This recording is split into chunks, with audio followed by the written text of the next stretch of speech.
चंबल की घाटियों में छिपे डाकुओं के गैंग, जिनसे आज भी दूर दराज बैठे लोगों की रूह कांपती है। लेकिन आज से 20 साल पहले एक मामूली सी औरत ने इन डाकुओं को लोहे के चने चबवा दिए थे। पाठा की शेरनी के नाम से देश भर में मशहूर रामलली की बहादुरी की कहानी किसी से छिपी नहीं है। एक युवक को डाकुओं की कैद से छुड़ाने की रामलली की कहानी की चर्चाएं न्यूज़ से लेकर फिल्म जगत तक में होती रहती हैं। हाल ही में रामलली ने हमसे मुलाकात कर अपनी बहादुरी के उसी किस्से को याद किया। रोमांच, सनसनी और रोंगटे खड़े कर देने वाली ये आपबीती किसी हिंदी सिनेमा से कम नहीं है।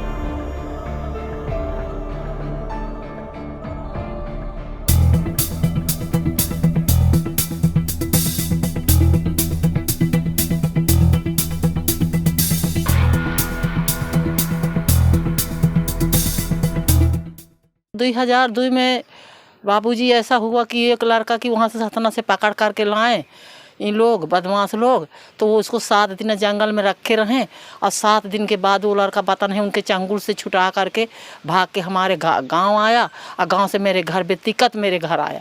तब मुझे मम्मी कह कर बुलाया, तब मैं कही कि बेटा कहा है, तो बताई सारी बात। तो हमने अंदर बैठा लिया, चाहते अपने लगे घर भर के परिवार भाई के उनसे बात की चार्चना करने लगे।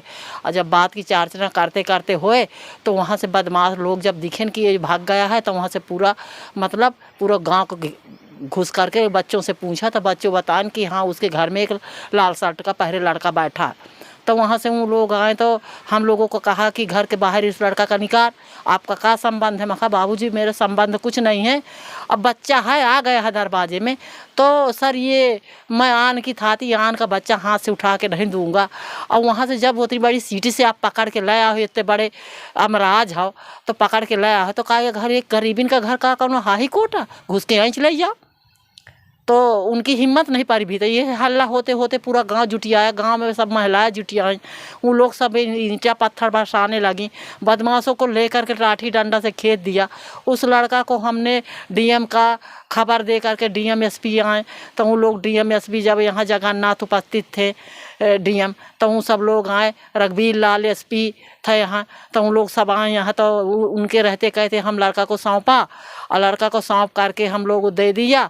और देने के बाद कहा कहती नहीं, उसके माँ बाप आए, सतना की पुलिस आई और IDG सब आए। अधिकार के बीच पूरी लिखा पढ़ी हो गई और सब समाप्त हो गई। इसमें एसपी साहब बोले, वहाँ के सतना के एसपी साहब बोले कि मुकदमा कायम करिए, इसमें कुछ दुरा नहीं है, गरीब के साथ ऐसा अत्याचार हुआ है तो जाके मुकदमा इनके नाम जल्द मुकदमा दायर करिए। और आप हम आपके साथ में हैं, हमारे पत्रकार लोग और हमारे अनेक भाई, हमारे संगठन का, हमारे शिव शक्ति का, हमारे महिला समाख्या का, हमारे गोपाल भाई के संस्था की ये सब देन है, हमारी वही सब कुछ है। वही हमको ताकत बढ़वाया, वही हमको सब कुछ सिखाया, वही हमको लाठी डंडा चलाने सिखाया, वही हमको हम लोग फिर इसमें टेंडर है सागल गांव संगठित हो करके हम बदमाशों का खेत दिया। उस लड़का को चंगुल से छुटा करके हम लोग अधिकारियों को दे दिया। जब इनके मुकदमे कायम हो गए तब ये लोग हमको हलफनामा के लिए दौड़ने लगे, ज़्यादा तरह के लालच देते थे हम लोगों को कि पैसा ले लो, अटैची दिखाते थे और लेके गाड़ी आते थे, फोटो छपाई का कहती पूरी लेके यहाँ पैट छपाया लेके नाम लेके आया लिखा करके कि चलिए अगर उनके शरण में चलने से तुम्हारी भलाई है, नहीं तुम बचोगे नहीं। तो हमारा गांव के साथी लोग आदमी लोग कहा कि हम पूरा गांव चलेंगे, रामलली और राम सुमेर और अनेक उनके लड़के बच्चे नहीं जाएंगे, आगे हम चलेंगे पूरा गांव, तब रामलली जाएगी। तो मेरा गांव मेरे साथ बरकरार अभी भी 24 घंटा मेरे साथ में है। और रहते करते जब मुकदमा कायम हो गए, उनका चंगुल नहीं लगा, तो यहाँ सुरक्षा में मेरी पुलिस लगी थी और वहाँ आ करके 11 बजे मेरे घर घेर करके मेरे पकड़ने के लिए कि पकड़ के ले चले, गाड़ी में भर करके गाड़ी 4 पहिया की लगा दिया और खोल के दरवाजे तोड़ करके इनके दोनों आदमी को लेकर हलफनामा हाई कोर्ट के लिए लगाने के लिए हम लोगों को भरने का कोशिश किया। तो यहाँ पुलिस पड़ी थी, पुलिस से और वो से गोली चल गई, गोली चलते हुए खड़बड़ा के भागे। तो एक बंदूक मतलब आदमी बैठे थे, दरबार लगा था, रात भर दरबार लगता था और सब लोग यही चार्चना होती थी कि हम इनसे मुड़ेंगे नहीं, कब भी हमसे मुड़ेंगे, जब मुड़ते हैं तब तक हमारे ऊपर लाठी बरसती है और हम कब तक ये लाठी सहते चले आ रहे हैं। तब इन लोग का कहती जब हम इनका सामना ले लिया लाठी डंडा से तो इन लोग घबराने लगे। तो पुलिस के रहते कहते हमने बंदूक अपने कब्जे में कर लिया बदमाशों की। बात थी घर पे के जंगल में बदमाशों से घर में मुठभेड़ भाई, मैं घर में थी, रात का वास्ता था पुलिस। जब सुबेरा हुआ तो सब अधिकारियों को सूचना पहुंची। ये होते कोते सब अधिकारी फिर भी जो आए यहाँ हमारे यहाँ सब लोगों का गांव पूरा पैकट इकट्ठा हुआ। आप संस्था के सब लोग सब पत्रकार भाई लोग आए। इधर जब देखे सुने सब सामान पड़ा गिरा, कारतूस फूटी, चप्पल जूते तमाम तरह के आपी साफी तौलिया सब पड़ी थी। तो अपने हाथ से सब अधिकारी लोग देख करके उनकी सब शूटिंग कराई और शूटिंग करा करके सब उनको अपने इस्तेमाल किया, अपने कैटेगरी में किया। बंदूक में जो पाई थी उनके बीच में मैं सौंप दिया एसपी साहब के सामने और डीआईजी के सामने। इस बात को मैं रखा कि मैं आपसे कुछ नहीं मांग रही हूँ, गरीबी न और मेरे लड़ने के लिए मुझे कुछ सामान दीजिए तब मैं इनसे लड़ूंगा। तो मुझसे पूछें कि लड़ोगे? मैं कहा लड़ा कौन नहीं है, बिना नारी के कभी लड़ाई हुई है। कंधे पर गोलियों से लैस बंदूक लिए रामलली आज 20 साल बाद भी आपको पाठा इलाके में घूमती दिख जाएंगी। शेरनी का एकमात्र लक्ष्य अपने गांव की रक्षा करना है और इस बीच भले ही कितना ताकतवर डाकू सामने आ जाए, उन्हें पता है कि वो पीछे नहीं हटने वाली। सरोजनी नायक दूर रही, सब लोग ही मिलकर औरत लक्ष्मीबाई श्रीमती रही। क्यों औरत नहीं है? ये लोग लड़ी नहीं है देश के लिए, तो क्यों हम लड़ नहीं सकते? अपने जीवन के लिए, अपने बच्चों के लिए, अपने सम्मान के लिए, अपनी इज्जत के लिए हम लड़ नहीं सकते? हाँ, कब तक मरेंगे, कब तक जिएंगे? जो कोई आया है तो कोई मरेगा।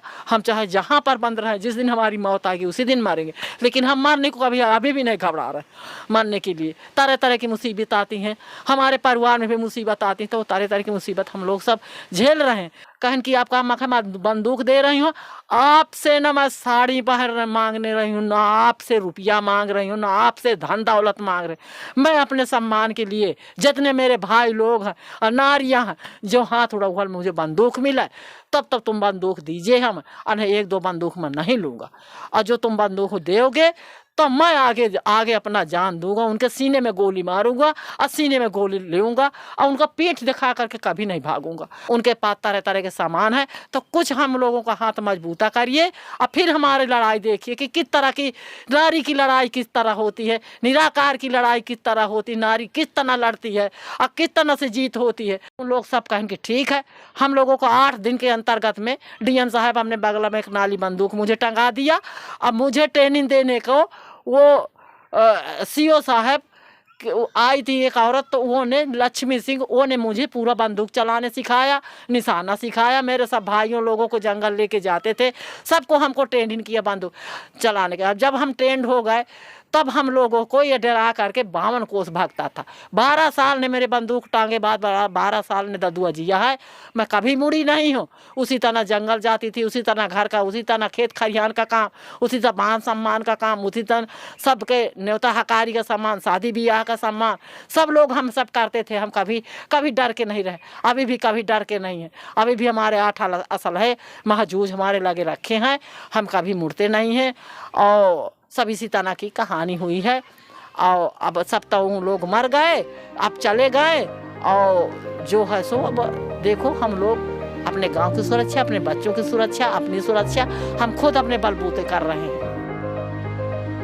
पाठा की शेरनी के निजी जिंदगी से जुड़े कुछ बहुत महत्वपूर्ण लम्हों के बारे में जानने के लिए जुड़े रहिए हमारे साथ। अगले हफ्ते रामलली फिर हाजिर होंगी अपनी जीवनी के कुछ अहम पन्नों के साथ। हमारा जंगल एरिया है, बदमाशों की अभी भी कमी नहीं है। अभी इस जंगल में ऐसी बीहड़ है कि कोई में कोई बने रहता, तो अभी भी हम संतुष्ट नहीं हैं।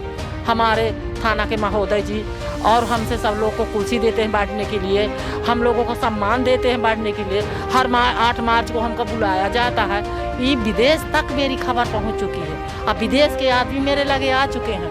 मंजन कपूर का थी वो जो फिल्म बनाता है, वो मेरे डीएम को लेकर सुते मेरे लगे आया, तो कहा तुम्हें बम्बई चलना, लेकिन मेरे पति जी ने कहा हमारे बम्बई चले जाएंगे तो हमारी बम्बई पूरी खाली हो जाएगी। ये सब काया माया उसी की है, और हम उसके बिना कोई गांव का रह नहीं पाएगा, बाल बच्चे रह नहीं पाएंगे, और पल पल में खतरा है, हम लोग नहीं छाड़ेंगे। खबर लहरिया, आपकी खबर आपकी भाषा।